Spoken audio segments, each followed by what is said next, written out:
And right in the middle of it all, bent under a broken-down black Benz with a wrench in hand, was Jalen Brooks. His jeans stained with grease, his gray t-shirt soaked with sweat, and his hands black from fixing engines all morning. Ugh! What's that smell? Chanel scrunched her nose as she stepped out of her silver Range Rover in red heels. Somebody smells like burnt oil and poverty. Her friends burst out laughing. Jalen kept his head low and kept working. He knew they were talking about him. They always did. But he wasn't here for their approval. The owner of the car had called the garage he worked at, and he came. That's all that mattered. "Excuse me, Mr. Mechanic," Chanel called out mockingly. "Do you take food stamps? Or should I pay you in nickels?" More laughter. Still, Jalen didn't flinch. He reached deeper into the engine, twisting the wrench just right. A click. The engine finally gave in. He wiped his forehead, then slowly rose to his feet, standing tall, broad shoulders, sweat on his brow, and dignity in his eyes. "I don't take food stamps," Jalen said calmly, "but I take respect." The air shifted. Some people chuckled awkwardly. Others fell silent. Chanel rolled her eyes. "Respect? From who? You look like you sleep in that garage." Jalen gave her a look. Not angry, not bitter, just tired. Tired of being judged by the way he looked. The oil stains, the sweat, the silence. Just then, a soft voice cut through the noise. "Let the man work." Everyone turned. A woman stood by the curb. Brown skin glowing in the sun. Braids pulled into a bun. No makeup. Just jeans, sneakers, and a calm confidence. Her name was Brielle Thomas. A waitress from a diner down the street. She wasn't rich and she didn't care for fake glitz. But she had something these other women didn't: heart. She walked over to Jalen and handed him a bottle of water. "You okay?" Jalen nodded slowly. "Yeah, thank you." Brielle turned to the crowd. "Y'all ever think maybe he smells like gasoline? 'Cause he actually works for a living?" Oof. The silence was loud now. Chanel scoffed, flipping her curls. "Girl, nobody asked you. And nobody asked you to humiliate a man doing his job." Brielle snapped back. Jalen looked at her. Not because she defended him, but because she meant it. Her eyes held no pity, just realness. That rare thing he'd been searching for in a city full of fakes. He finished tightening the last bolt, closed the hood of the Benz, and turned to the owner. A rich older woman with a fur coat and no shame in letting others humiliate him while she sipped wine.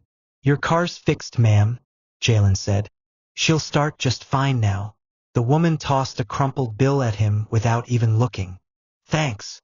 Jalen picked it up, nodded, and walked off without another word. As he passed Brielle, he gave her a small smile. "Thanks again for the water." She shrugged. "You looked thirsty." He hesitated, then said, "I'm Jalen." "Brielle." He nodded, then walked away. She watched him go, not knowing that the man who smelled like gasoline owned the Brooks Autotech empire. A billion-dollar tech company in his name. Not knowing that he chose this life of dirt and grease to find what money couldn't buy: truth. Not knowing that her kindness, that one moment of real, had just cracked the walls he'd built around his heart. Later that night, Jalen stood under the hood of his garage, wiping down his tools. The garage was old, but it was his. He'd bought it in secret 5 years ago after a betrayal that nearly ruined him. He looked at the wall where a dusty photo of his grandfather hung. Jeremiah Brooks, the man who taught him how to fix engines and read people. "Still no love, Pop," Jalen muttered. "Just masks and money." But tonight felt different. That girl, Brielle. She hadn't flinched, hadn't judged. She had seen him. His phone buzzed. Private line. Incoming call. He sighed and answered. "Yes, Marcus." His lawyer's voice came through. "Just checking in. Are you sure this mechanic thing isn't a waste of time?" "No," Jalen said simply. "It's the only way I'll know who's real." There was a pause. "And if she is?" Jalen stared out at the city lights. "Then maybe," he said, "I'll finally go home." Jalen Brooks never believed in fate. He believed in hard work, timing, and keeping your head low until the truth reveals itself. But as he sat alone at a booth in Marcy's diner the next morning, watching Brielle pour coffee for an old man in the corner. He couldn't help but wonder, was it fate that brought him here? Or was it just a broken-down Benz and a girl with the guts to stand up? She hadn't seen him yet. The diner was nearly full, morning regulars, truck drivers, moms with kids. Brielle moved quickly but with grace, balancing plates like it was second nature. She didn't dress for attention. No fake lashes, no filters. Just a plain white tee, apron, and those same neat braids tied back. Jalen liked that. He liked real. When she finally noticed him, her steps slowed for just a second. She blinked like she wasn't sure he was really there. "You again," she said, approaching his booth with a cautious smile. "Didn't expect to see you this side of town twice." "I'm full of surprises," Jalen replied, meeting her eyes. Brielle shifted her weight. "You here for the pancakes or the people?" He smiled. "I'm here for whatever you recommend." She raised an eyebrow. "Even if it's instant coffee and leftover grits?" He leaned back. "If it's from you, I'll take my chances." She paused, unsure how to respond to that. People flirted with her sometimes, but this felt different. Not slick, not thirsty, just honest. "Okay," she said at last. "You're getting the special. Sit tight." As she walked away, Jalen took in the place. The diner wasn't fancy. Peeling paint, chipped tables, but it had soul. Just like the woman running it. He could have eaten anywhere. Jalen owned a penthouse in Midtown, had private chefs on speed dial, and wore watches that cost more than most people's rent. But none of that filled the silence he went home to each night. No applause in the world could quiet loneliness. And now, here he was, just a greasy mechanic in this world of chipped cups and strong coffee, feeling more grounded than he had in years. Across the counter, Marcy, the diner's owner, leaned over to Brielle. "That him?" "Who?" "The grease guy from yesterday. Girl, I may be old, but I've still got eyes. That man's been staring at you like you walked out of his dreams." Brielle laughed. "Stop. He's just being nice." Marcy gave her a long look.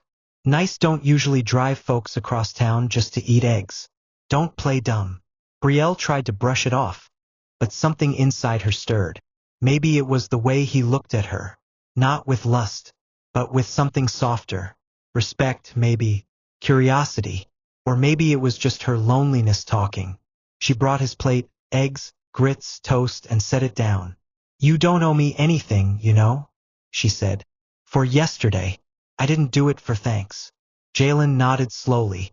"I know. That's why it meant something." Their eyes locked. The moment hung there, quiet and electric. Then Brielle smiled. "Eat your food before it gets cold."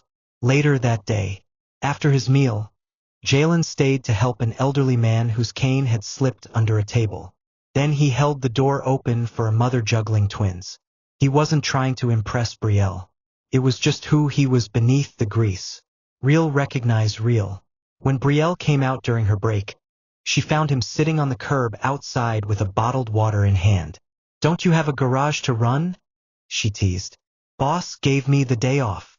"You are the boss, aren't you?" Jalen didn't answer. He just looked at her, eyes serious now. "Why'd you speak up for me yesterday?" he asked. Brielle hesitated. "Because nobody else would." "But why you?"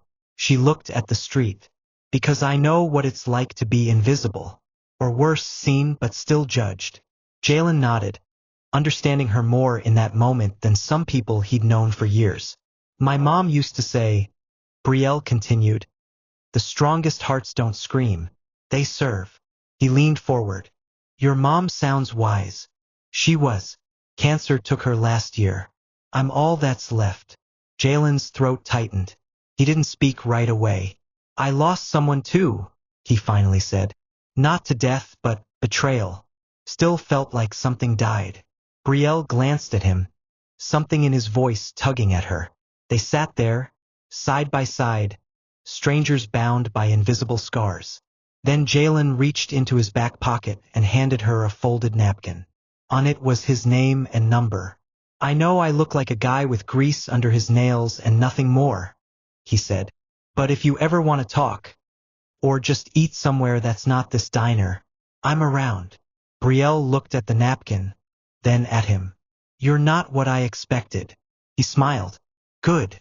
She tucked the napkin into her pocket. I'll think about it. That night, Brielle sat alone on her couch in her small apartment. The napkin sat beside her tea mug. She picked it up, stared at the number, then grabbed her phone. She didn't text. Not yet. But she smiled. Somewhere across town, Jalen stood on the rooftop of his luxury condo, wind brushing his face. He looked up at the stars. For the first time in a long time, he didn't feel alone. Jalen had gotten good at living double lives. By day, he wore a mechanic's overalls, blending into a gritty world of oil stains and socket wrenches. But when the sun set and the shop closed, the man underneath came alive. Harvard-educated, boardroom king, and owner of one of the biggest tech firms in America. But no matter how sharp his suit or fast his car, none of it ever quieted the ache in his chest. Until now. Until Brielle. It had been 4 days since that morning at the diner, and she still hadn't called or texted. Jalen told himself to chill, let her move at her pace. Still, every time his phone buzzed, his heart kicked like a drum. He wasn't used to waiting. Not in business. Not in life. But this was different. Across town, Brielle stared at the folded napkin on her nightstand.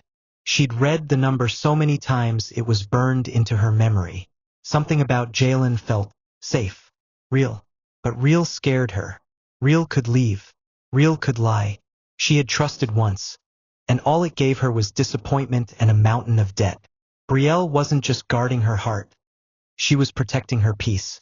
Still, she couldn't deny what she felt when she looked into Jalen's eyes.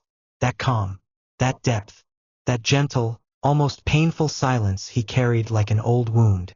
So when her phone buzzed with a simple text, "You good?" she hesitated for a moment, then typed back, "Yeah, want some company?"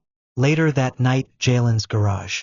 Jalen had just closed up when Brielle pulled up in a dusty old Nissan, headlights flickering like it was coughing light instead of shining it. She stepped out, a little shy, wearing jeans and a hoodie. "I know it's late," she said, "but I just felt like talking." Jalen's face lit up. "You came." "I did." She looked around the garage. "This your world?" He nodded. "This is where I breathe."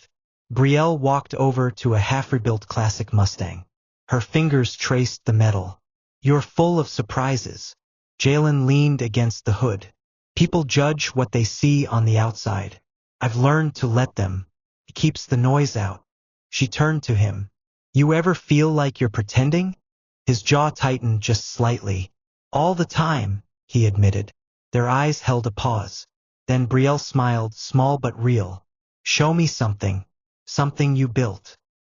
He led her to the back of the garage, where an old motorcycle sat gleaming under a tarp.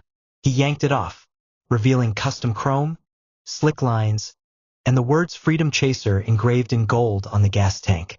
Brielle's eyes widened. "You built this? From scrap? Took a year." She nodded slowly.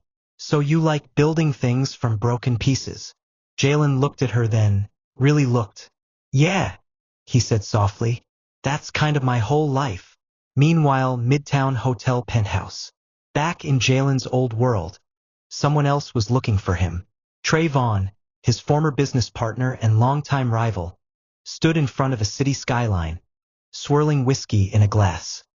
"He's gone quiet," Trey muttered to his assistant. "No press, no board meetings, no public sightings. You know what that means?" The assistant shook his head. Trey's voice dropped low.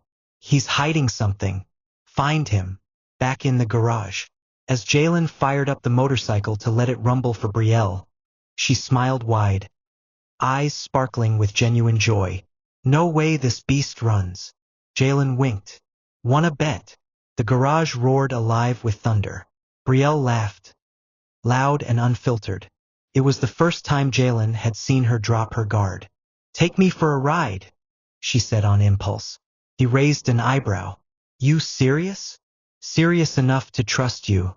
Let's go." 10 minutes later, midnight streets. Brielle held on tight as Jalen rode through the empty backroads.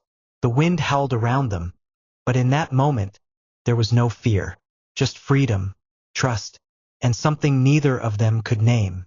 When they finally pulled over near an old river dock, the stars above them were shining full. Jalen cut the engine, both of them catching their breath. "This is wild," Brielle said, laughing. "Wild's good," Jalen replied, glancing at her. She turned to him. "Why are you really here, Jalen?" His smile faded. "What do you mean? You're smart, quiet, deep. A man like you doesn't just fix tires in a forgotten corner of the city for no reason." He looked away for a moment, the truth tugging at him like a rope in both hands. "I'm here," he said finally, "because I needed to remember who I was before the world told me who to be." Brielle exhaled. "You ever plan on telling me the rest of the story?" Jalen met her gaze. "When the time's right. And for now that was enough." The next morning, Jalen stepped into the garage early, but something felt off. He stood in silence, scanning the space. Then he saw it. His toolbox was slightly open, a set of drawers pulled halfway out. He never left it like that. Jalen's heart beat a little faster. He walked toward it cautiously. Then he saw it, tucked under the wrench drawer, a business card. Vaughn Capital. Trey Vaughn. He clenched his jaw. Trey had found him. Jalen slammed the drawer shut. So the games had begun. His old world was crashing through the gates of the quiet life he had built. And Brielle? She was standing right in the middle of it. Across town, Brielle's apartment. Brielle stood at the bathroom mirror, brushing her hair back. Her mind kept replaying last night's ride, Jalen's voice, the way his eyes held secrets like shadows behind glass. She felt something with him, something deep and different, but there was still something he wasn't saying. As she stepped out into the kitchen, her phone buzzed. "Unknown number. You don't know who he really is. Call me if you want the truth." Her hands trembled. She stared at the message. There was no name, no details, just cold suspicion. "Who is he really?" she whispered to herself. Jalen's garage later that day. The rumble of an expensive car outside pulled Jalen's attention. When he walked out, he wasn't surprised. Trey Vaughn stepped out of a black Bentley, dressed like Wall Street's favorite villain. Sharp suit, sharper smile. "Long time, Jay," Trey said, flashing fake warmth. Jalen crossed his arms. "I'm not doing this with you. Just here to talk," Trey said casually. "Look at you. Grease-stained hands, beat-up jeans. Cute little mechanic dream. But you and I both know this isn't who you are." "I'm exactly who I want to be," Jalen snapped. "Don't lie to me, man. You built a tech empire from nothing. Then you walked away from it like it was trash. That's not normal." Jalen's eyes narrowed. "You mean I walked away from you? That's what you're really mad about?" Trey's mask slipped just for a second. "We had everything, Jalen. The money, the fame, the power. And none of it made me happy," Jalen said. "Not the fake deals. Not the soulless board meetings. Not the empty penthouse. I wanted something real. Something grounded." Trey chuckled darkly. "So you're chasing love now? With some nobody waitress?" Jalen's fists clenched. "Leave Brielle out of this." Trey smirked. "Too late." Jalen froze. "What did you do?" "I just told her who you really are." "You're welcome," Trey said with a smirk. "Let's see how much she loves the real you now." Brielle's apartment, that evening. Brielle sat frozen on her couch, staring at her laptop. The email had come through an hour ago. Jalen Brooks, founder of Brooks Tech Innovations, net worth $3.2 billion.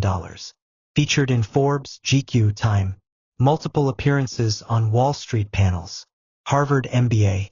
Secretive. Media shy. And missing from the spotlight for nearly 6 months.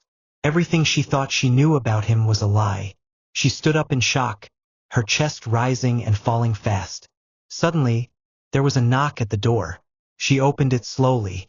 Jalen stood there, no overalls, no grease. Just jeans, a hoodie, and truth in his eyes. "You knew," she said, her voice trembling. "You knew I hated liars." "I wasn't trying to lie," Jalen said quietly. "I was trying to be someone who could be loved for more than his bank account."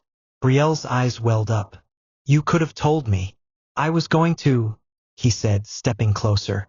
But every time I looked at you, I just wanted to stay in that moment a little longer. The peace, the laughter, the realness. I wasn't ready to lose it. You think this is peace? She said, voice rising. This is betrayal. I get it, Jalen said, his voice calm. You don't trust people easily, and I didn't make it easy.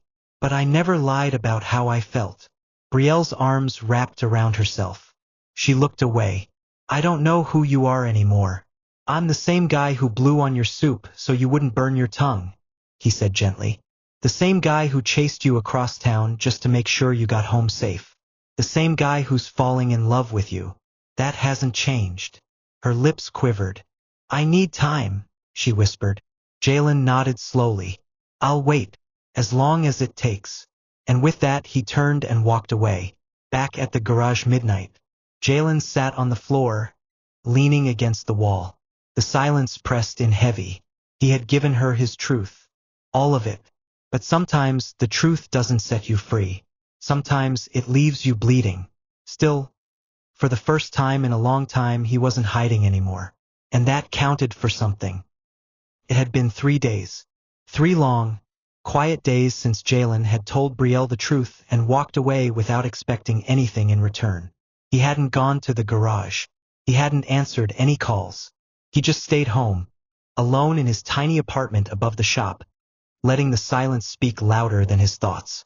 In those moments he relived everything. His past, his decisions, the billion-dollar empire he left behind, and the girl who had made him feel human again. Then, just when he thought the silence would never break, there was a soft knock on the door.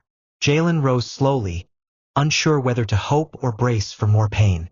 He opened the door, and there she was, Brielle. She wasn't dressed up. No makeup. Hair pulled into a simple bun. Her eyes looked tired, but determined.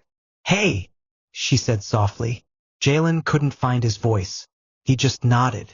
I've been thinking, she began, about everything. About you. He stepped aside.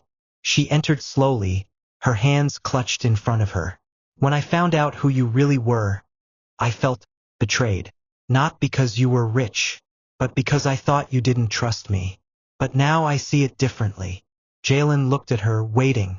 You didn't hide because you didn't trust me, she continued. You hid because the world never gave you the chance to be loved without a price tag. His chest tightened. And I didn't love the billionaire. I loved the man who wiped grease off my cheek and asked me about my dreams without judgment. The man who listened. The man who made me feel seen. Jalen took a shaky breath. So, what does that mean? She smiled, walking toward him. It means I'm still here, and I'm not going anywhere. He pulled her into his arms, holding her like he'd waited his whole life for this moment. For once, he didn't feel like Jalen the CEO, or Jalen the runaway billionaire. He just felt like Jalen. Weeks later, a surprise gathering. Jalen organized a neighborhood block party. Not with caviar and champagne, but with grilled hot dogs, lemonade, and laughter. The garage was clean, decorated with string lights and handmade posters. Children played, neighbors danced, and Brielle helped serve homemade pies to everyone who came. Then, as the music died down and the crowd gathered, Jalen stepped up onto a small wooden crate and cleared his throat. Hey everyone, he began. Some of y'all know me as the quiet mechanic from down the block. But today, I want to introduce myself fully. My name is Jalen Brooks. He paused. The crowd leaned in. I'm not just a mechanic. I'm also the founder of Brooks Tech, a technology company that I left behind months ago because I didn't like who I was becoming. Whispers ran through the crowd. I came here hoping to find something real, and I did. I found people who didn't care about my title, my money, or my past. I found this community, and I found love. He looked at Brielle, who smiled tearfully. And I want to say this to everyone listening. Your worth isn't defined by your wallet, your job, or your image. You are worthy of love, dignity, and respect just as you are. He raised his voice now, eyes scanning the crowd. So if you're someone out there hiding behind a mask, whether it's poverty, pain, shame, or success, I want you to hear me. You don't have to prove anything to be enough. You already are. The crowd clapped. A few teared up. And if you've ever looked down on someone because of the dirt on their hands or the holes in their clothes, remember this: gold doesn't always shine. Sometimes it works under a car hood, or lives in a small apartment, or walks with a quiet heart. He stepped down and the music returned. But his words lingered. Later that night, quiet moments. Jalen sat beside Brielle on the hood of his old Mustang, watching the stars peek through the Detroit sky. So, Brielle whispered, "What's next?" Jalen smiled. "Maybe I'll open a second garage. Train young guys who've been written off. Teach them how to fix engines and build confidence. Maybe even fund scholarships." She leaned her head on his shoulder. "Sounds like the man I fell for." He turned to her. "As long as you're in the plan, I don't care what we build." She grinned. "I'm in." They sat in silence, no longer needing words. To everyone watching, listening, or reading this, sometimes we judge too quickly. We ignore people who look broke, who seem beneath us, who don't fit the image of success. But what if the person fixing your car, serving your coffee, or sweeping your floor is carrying a billion-dollar dream? What if they've walked away from riches to chase something money can't buy? Peace, purpose, and real love. This story is more than fiction. It's a mirror. So the next time you see someone with grease on their hands, remember, there might be gold in their name. Respect everyone. Love deeply. And never let money define who you are or who you love.